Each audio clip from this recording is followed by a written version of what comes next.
During the Clone Wars, there was an elite group of clone troopers who were stronger, faster, and possessed more free will than the rest of the clones. These troopers were known as Clone Commandos and wore a very unique and specialized set of armor into combat, including a high-tech visor that glowed blue. So why do Clone Commandos have a blue visor? I'm going to break down everything there is to know about Clone Commando armor and exactly why it has a blue visor. So before we dive deep into it, remember to subscribe down below with the bell on, because at the moment only 20% of you who are watching this video are subscribed. So if you do enjoy the content, remember to smash that button down below. Clone Commando Armor was a custom-made set of armor that was used by all Clone Commandos in the Grand Army of the Republic during the Clone Wars. The Kaminoans gave the armor the name C'tan Class Commando Armor, named after the predatory animal from Kashyyyk known as the C'tan. Let me know in the comments down below if you know another C'tan from Legends. He's a pretty big deal. The Commando armor was produced by a company called Kamino Armorsmiths Limited and weighed a standard 20 kilograms because of its unique production process on Kamino.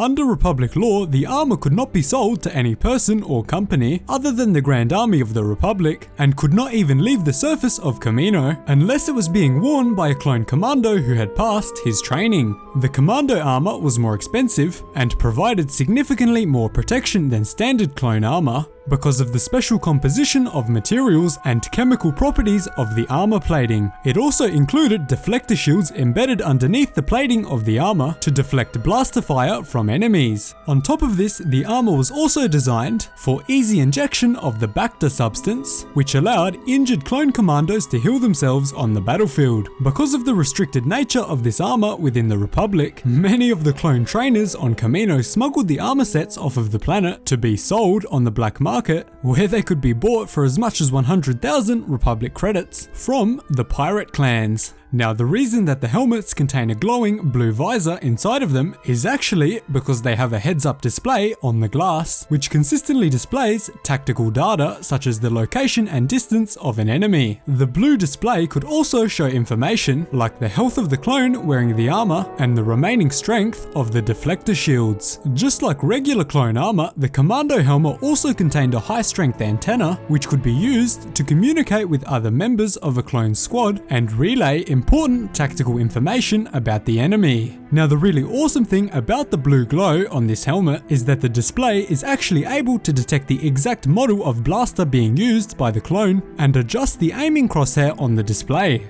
So this meant that if a clone picked up an enemy blaster rifle, the crosshair displayed on the visor would change to match the one of the weapon picked up.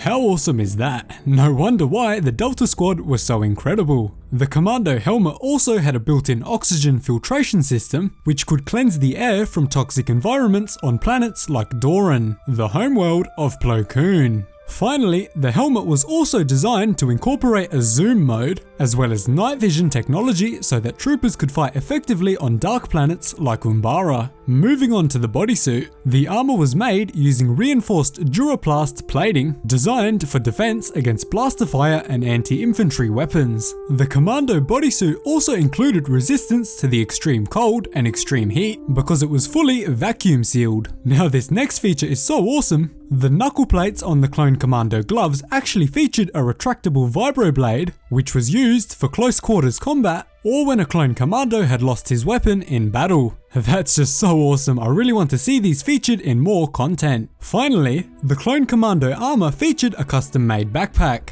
This backpack featured specialized ammunition cartridges, which held various types of ammo and was able to be reconfigured to store different add-ons if additional ammunition was not needed. For example, if the Clone Commandos were sent on a covert mission to an ocean world like Mon Cala, they could attach an additional oxygen tank to their backpack to give them significantly more time underwater. Inside of the backpack, Clone Commandos usually carried blast charges, small amounts of ammunition, medical gear, stealth operations gear, and either food rations or specialized gadgets depending on the type of mission. To cap everything off, the backpack also sometimes featured a large display which showed the last 2 digits of a clone's CT serial number to make it easier for squad leaders to organize their men. Throughout the Clone Wars, the Clone Commando armor was changed and upgraded. The first major change came to the armor around 4 months after the Battle of Geonosis, when it was reconfigured so that it would become resistant to Verpine shatter guns and electromagnetic pulse weaponry of the Separatists. Following that, it received another upgrade about 6 months later, which allowed the armor to become resistant to projectiles from laser cannons and light blast charges. Next came a night operations version of the suit, which had enhanced night vision and improved stealth capabilities, but this was the final ever version of the armor before the tragic end of the Clone Wars. So that is the full story of the Clone Commando armor and why the Clone Commando Visor glows blue.